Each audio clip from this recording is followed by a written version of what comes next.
دیکھیں وہ جو واقعہ آپ نے ڈاکٹر محمود غازی اکثر بیان کیا کرتے تھے ڈاکٹر حمید اللہ کا، جو پیرس والے ڈاکٹر حمید اللہ مرحوم، شاید آپ نے سنا ہو وہ واقعہ. یہ ڈاکٹر محمود غازی نے اپنے محاضرات میں بھی یہ واقعہ لکھا. صحیح.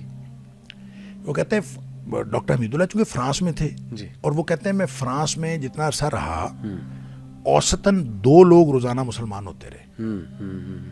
اور وہ کہتے ہیں کہ جو بھی میرے پاس مسلمان ہونے آتا تھا میں لکھ لیتا تھا، اس سے پوچھتا تھا تم مسلمان کیوں ہوئے، تو 7 وجہ لکھ لیتا تھا کہ یہ مسلمان کیوں ہوئے. وہ یہ واقعہ بتاتے ہیں کہ ایک فرانس کا جو بہت معروف میوزیشین تھا، بہت بڑا موسیقار تھا، اس کا نام تھا یاک ییلبر. تو وہ آیا میرے پاس اور کہتا ہے میں نے مسلمان ہونا ہے. اچھا. تو کہتے ہیں میں نے اس سے پوچھا کہ تم نے مسلمان کیوں ہونا ہے، تو اس نے کہا کہ میں اپنے کسی مسلمان دوست کے ساتھ مسلمانوں کی کسی فنکشن میں گیا. میں چونکہ بہت بڑا موسیقار ہوں اور مجھے موسیقی کی ساری دھنوں کا پتہ ہے. تو کہتا ہے کہ میں کسی مسلمان دوست کے ساتھ جا رہا تھا، تو ابھی ہم حال میں پہنچے نہیں تھے، تو پہلے ہی مجھے کوئی آواز آئی، تو بڑی شاندار موسیقی تھی.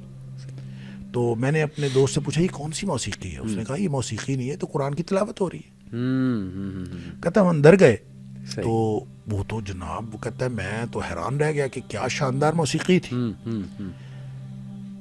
تو اس لیے میں نے اس سے متاثر ہو کے میں نے اسلام قبول کر لیا. کیا بات. اب وہ ڈاکٹر حمید اللہ کہتے ہیں مجھے سمجھ نہیں آئی کہ کیا کہہ رہا ہے. قرآن موسیقی تھوڑی ہے، اور قرآن کی کوئی دھنیں تھوڑی ہیں، اور قرآن کا کیا تعلق موسیقی کے ساتھ. لیکن وہ کہتے ہیں میں اس کی بات سن کے مجھے کک سمجھ نہیں آئی کہ کیا کہہ رہا ہے، لیکن بہرحال وہ کہتے ہیں میں نے وجہ لکھ لی کہ یہ اس وجہ سے مسلمان ہوں. بالکل ٹھیک. پھر وہ کہتے ہیں کہ میں نے خیر اس کا کوئی استاد مقرر کر دیا کہ اس کے ساتھ پڑھے.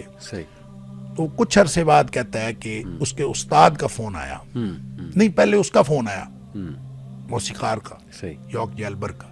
اس کا فون آیا کہ یہ تمہارا جو تم نے مجھے جو استاد دیا ہے نا، یہ مجھ سے کوئی چیز چھپا رہا ہے، مجھے ٹھیک نہیں بتا رہا.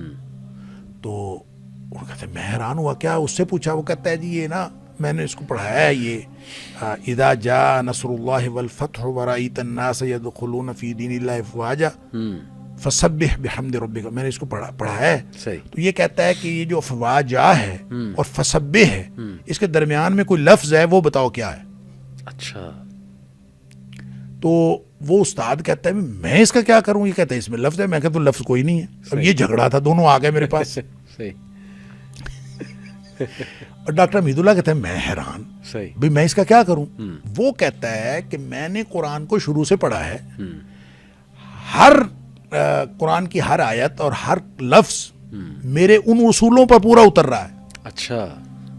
جو بھی اس کے کوئی اصول تھے، پتہ نہیں کیا تھے. یہاں آ کے وہ کہتا ہے کوئی لفظ مسنگ ہے. صحیح. تو اب وہ ٹیچر بھی حیران، تو ڈاکٹر حمید اللہ صاحب کہتے ہیں میں بھی حیران، میں اس کو کیا کہوں. تو کہتے ہیں بیٹھے بیٹھے نا مجھے خیال آیا کہ بچپن میں مجھے قاری صاحب نے انڈیا میں جو قرآن پڑھایا تھا نا، انہوں نے مجھے سختی سے روکا تھا کہ افواجا پہ رکنا نہیں ہے. اچھا. افواجن فسبح پڑھنا. اللہ اکبر. کہتا مجھے بچپن کی وہ بات یاد آئی، اور یہ بھی یاد آیا کہ ایک دفعہ میں رک گیا تھا تو قاری صاحب نے مجھے تھپڑ بھی لگایا تھا.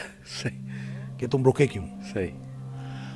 تو ڈاکٹر حمید اللہ کہتے ہیں میں نے اس کو کہا کہ یہ نا یہاں پہ مسنگ کوئی نہیں ہے، اس کو بس یوں پڑھنا ہے افواجن فسبح بحمد ربک. صحیح. صحیح.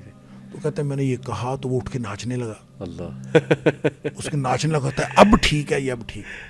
صحیح. صحیح. بہرحال ڈاکٹر حمید اللہ نے یہ لکھا ہے کہ وہ آدمی ایک انتہائی مخلص اور بہترین مسلمان کے طور پر زندہ رہا. 1975 میں اس کی وفات ہو گئی. صحیح. لیکن ہمیں پتہ نہیں چل سکا کہ اس کے پاس کون سا علم تھا اور وہ کس علم سے قرآن کو پرکھتا رہا. صحیح. صحیح. صحیح. لہٰذا یہ تو معاملہ مے بی اور مے ناٹ بی والا ہے. اور یہ اس کا تعلق پرسنل ایک وہ اس سے ہے، اس کو آپ کوئی اصول نہیں بنا سکتے، حتمی طور پہ نہیں کہہ سکتے. ایک دفعہ ایک آدمی مجھے ملا، کہتا ہے والسماء ذات الرجع والارض ذات الصدع. جی. اس سے میں نے کوئی تحقیق کی ہے، میں نے دنیا کے فنومیناز نکالے ہیں، یہ کیا ہے، بارش، یہ وہ، زمین آسمان. اچھا میں نے اس سے 2-3 سوال کیے تو وہ تھوڑا سا رک گیا. کہتا ہے نہیں جو سوال تم کر رہے اس سے تو تمہیں میری ساری فلسفی کا پتہ چل جائے گا. رک گیا. میں نے کہا نہ بتاؤ. ہمیں وہ فلسفی جو ہدایت کے لیے ضروری ہے وہ نبی کریم صلی اللہ علیہ وسلم نے بتا دی ہے. رہ گئی اس کے علاوہ کوئی فلسفیز، ہاں وہ آپ کی اپنی، وہ 19 والا انسان لوگوں نے بہت سارا ہاں بنایا جی ہوا ہاں ہے، جی وہ تو غلط بھی اب اور بہت ساری چیزیں اس طرح کی چیزیں بنائی ہوئی ہیں.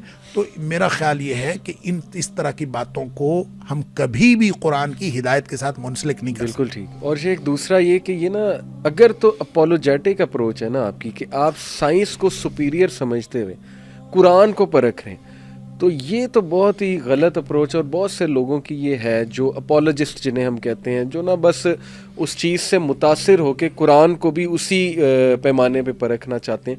لیکن اگر ایک شخص جو ہے وہ قرآن کو ہی سپیریئر سمجھتا ہے لیکن کچھ ڈسکشن کے لیے اگین جیسے میں نے کہا وہ یہ بات کرتا ہے تو ساتھ کلیئر ضرور کرے دیکھیں جی، کہ یہ میرا ایک فہم ہے لیکن یہ غلط بھی. اس کو آپ سپیریئر یا انفیریئر کی بات ہی نہ کریں. جی ایمان رکھنے کی چیز صرف قرآن ہے سبحان سبحان، اور نبی کریم صلی اللہ علیہ وسلم کی ذات اقدس. بالکل صحیح بالکل صحیح، باقی دنیا کا کوئی علم ایمان رکھنے کی چیز نہیں. زبردست، بات ختم ہو گئی. بات ختم ہو گئی.